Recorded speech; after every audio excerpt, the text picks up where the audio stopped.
Oprel sa o zábradlie, spadol z 5 metrov na chrbát a odvtedy je na vozíku. Napriek tomu sa však nevzdáva. Tomáš Dittrich založil v Banskej Bystrici sociálny podnik s názvom Neurogym. Podobá sa na fitko a ľudí v ňom stavia na nohy. Pomáhajú už 150 pravidelným klientom.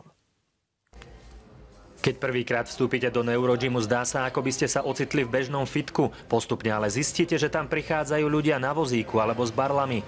Napriek nepriazni osudu nesedia doma, ale rozhodli sa bojovať. Vyzerá síce ako fitness centrum, ale je to neurorehabilitácia, aby sa ten človek cítil dobre. Základ je ten, že keď je hlava v poriadku alebo dobre nastavená, tak telo začína znova fungovať. Tomáš je sám na vozíku a presne vie, o čom hovorí. Zrejme preto má jeho koncept úspech a vyhľadávajú ho ľudia z celého Slovenska. Chodím sem teda už od septembra, aj som sa sem presťahovala v januári kvôli Neurogymu. Je to niečo nové a niečo iné ako bežné rehabilitácie. Chodím tu od minulého roku, od marca, 2 razy do týždňa a vidím na sebe veľký progres. Áno, je to naozaj tak, že tým dlhodobým cvičením naozaj sa tie zázraky dejú. V Neurogyme pracuje 7 špecializovaných fyzioterapeutov, ktorí sa zameriavajú na úrazy a neurologické ochorenia.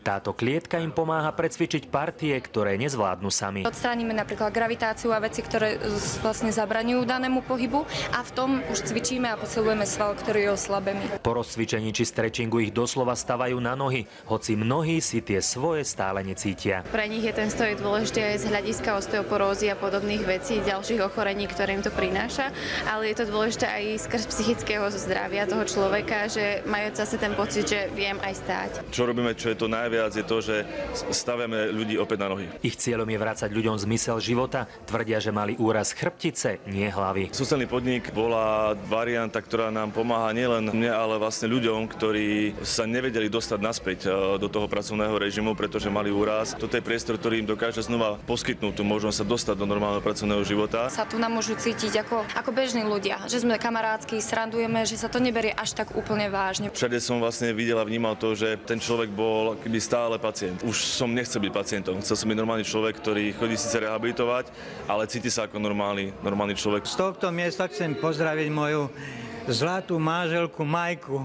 Majka, pozdravujem ťa, ja to dám. Služby Neurogymu dnes využíva 150 klientov, čo je za necelé 2 roky výnimočné číslo. Aj preto uvažujú nad rozšírením, aby pomohli čo najviac ľuďom, ktorí to potrebujú. Martin Dušička, Teatry.